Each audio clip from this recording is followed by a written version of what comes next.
नमस्कार दोस्तों, मैं हूं मनोज कुमार गुप्ता। आप देख रहे हैं मेरे चैनल को। इसका नाम है रेगुलर क्लासेस फॉर अकाउंट। सामने आपको दिख रही है इनकम टैक्स की बुक एस.सी. मल्होत्रा वाली, और चैप्टर चल रहा है income from house property. Question number चलेगा 17 क्वेश्चन। 16 तक की वीडियो आप देख चुके हो। 17 क्वेश्चन अगर आपको यहाँ से दिख रहा है तो यहीं पढ़ा देते हैं। क्या लिखा है इसमें? Mister X has 2 house. First whose municipal valuation दे रखा है 37,500 is kept by him for on residence. यानी कि पहला हाउस जो है वो खुद के रहने के लिए यूज़ कर रहा है। And second whose municipal valuation is 50,000 has been let out at the rate 5,000 per month. यानी सेकेंड हाउस की म्यूनसिपल वैल्यू दे रखी 50,000, उसको किराए पे दिया गया है, और 5,000 रुपये पर मंथ के किराए पे दिया गया। Following are the expenses related to these two house के बारे में खर्चे दे रखे हैं। पहला house, second house. Municipal tax दे रखा है 6,000, 10,000। लैंड रेवेन्यू 100 रुपये, 125 रुपये। Interest on loan taken for reconstruction, थोड़ा ध्यान देना इस वाले शब्द पे। रिकंस्ट्रक्शन दे रखा है ऑफ द हाउस 32,000 का इंटरेस्ट, और यहाँ पे 2100 का इंटरेस्ट। फायर इंश्योरेंस प्रीमियम दे रखा है 450, 1200। Compute mister x income from house property for the assessment year 23-24। उसके लिए हमें इनकम फ्रॉम हाउस प्रॉपर्टी निकालना है। बच्चों के क्वेश्चन यही रहते हैं कि लैंड रेवेन्यू यूज़ होगा या नहीं होगा, या फिर फायर इंश्योरेंस प्रीमियम कुछ दिखाएंगे नहीं दिखाएंगे। इन 4 पॉइंट के बारे में कहीं भी कोई भी जिक्र नहीं है हमारे फॉर्मेट के अंदर, तो दिखाएंगे भी नहीं। ठीक है, तो इसे इग्नोर मानना। अब क्वेश्चन करके दिखाते हैं आपको। क्वेश्चन ऑलरेडी सॉल्व है, बस आपको समझाना है। तो क्वेश्चन स्टार्ट होता है यहाँ से। Computation of taxable income of house property for the assessment year, ठीक है, 23-24।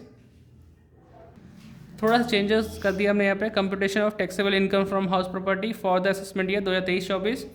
फर्स्ट हाउस की बात कर रहे हैं, तो first house is used as residence, self residence, खुद के रहने के लिए। ठीक है, सेल्फ रेजिडेंस की बात चल रही है, तो हमारी स्टार्टिंग होती है ग्रॉस एनुअल वैल्यू नील, लेस म्यूनसिपल टैक्स नील आएगा। क्या बचेगा?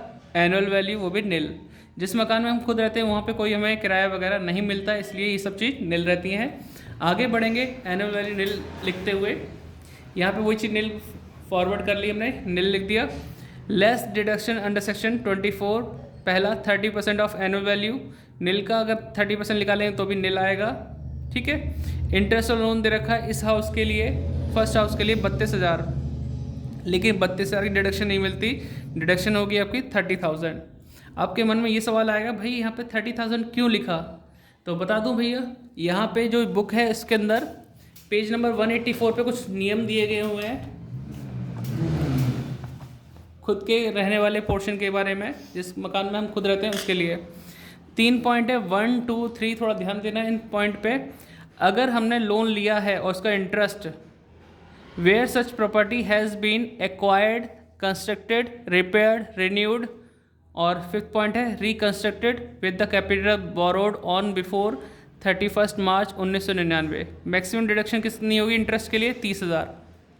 तो कहने का मतलब है, अगर आपने इस डेट से पहले लोन लिया है, चाहे मकान को ख़रीदने के लिए लिया हो, बनाने के लिए लिया हो, रिपेयर के लिए, रिन्यू के लिए, या रिकंस्ट्रक्शन के लिए, उस केस में मैक्सिमम डिडक्शन 30,000 होगी।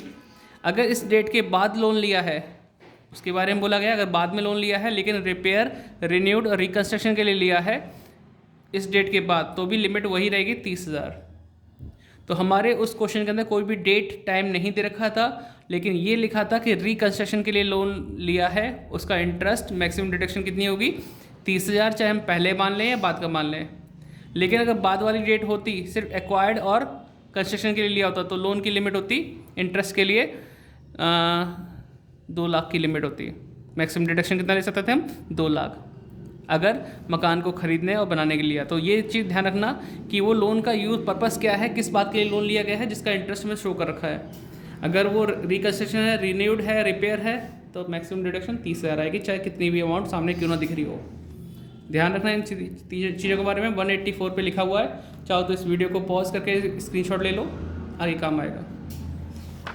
तो यहाँ पे आपको 32,000 की इंटरेस्ट दिखा रखा है, लेकिन हमने कितना लिखा वहाँ पे? 30,000 रुपये। ठीक है, तो ऊपर नील था, माइनस किया तो माइनस में आया loss from house property 30,000। Second house के बारे में बात करते हैं, किस बात के में यूज़ हुआ है? लेट आउट के लिए। म्यूनसिपल वैल्यू 50,000 दे रखा था, फेयर रेंट नहीं दे रखा था, तो नील। और यहाँ पे एनुअल रेंट लिखा हमने 5,000 इंटू 12 करके 60,000 आ गया। इन दोनों में से ज़्यादा कौन सा है? 50,000 एक्सपेक्टेड हो गया। अब एक्चुअल रेंट 60,000, इन दोनों में से ज़्यादा क्या है? 60,000 ग्रॉस एनुअल वैल्यू आ गया। म्यूनसिपल टैक्स था हमारा कितना? यहाँ पे 10,000 रुपये पे किया था, माइनस कर दिया, क्या आया? 50,000 आ गया। लेस डिडक्शन अंडर सेक्शन 24, तो 24 के अकॉर्डिंग पहली 30%, तो 50,000 का 15%, 50,000 का 30%, 15,000 आ गया।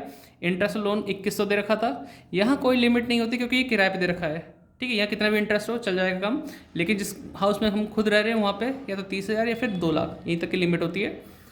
तो इन दोनों जोड़ेंगे 17,100 आएगा, फिर माइनस करेंगे 32,900 आ गया। ये इनकम शो हो रहा है, यहाँ पे लॉस है ऊपर वाले हिस्से में, तो भाई इनकम में से लॉस माइनस कर दिया, ठीक है। 32,900 माइनस 30,000, तो 32,900 माइनस 30,000, 2900 का प्रॉफिट दिखा रहा है, और यही हमारा आंसर है इनकम फ्रॉम हाउस प्रॉपर्टी। तो नोट डाउन कर लेना इतना, उम्मीद करता हूँ समझ में आया होगा आपको, ठीक है। कोई डाउट हो तो कमेंट करके पूछ लेना। बुक अगर नहीं है पास तो डिस्क्रिप्शन चेक कर लेना, वहाँ लिंक है, वहाँ से बाय कर लेना और डिस्क्रिप्शन पढ़ लेना। चैनल की हेल्प करना चाहता कर देना, वरना कोई दिक्कत नहीं, चलते रहेगा काम ऐसे ही, फ्री वाली वीडियो आती रहेंगी।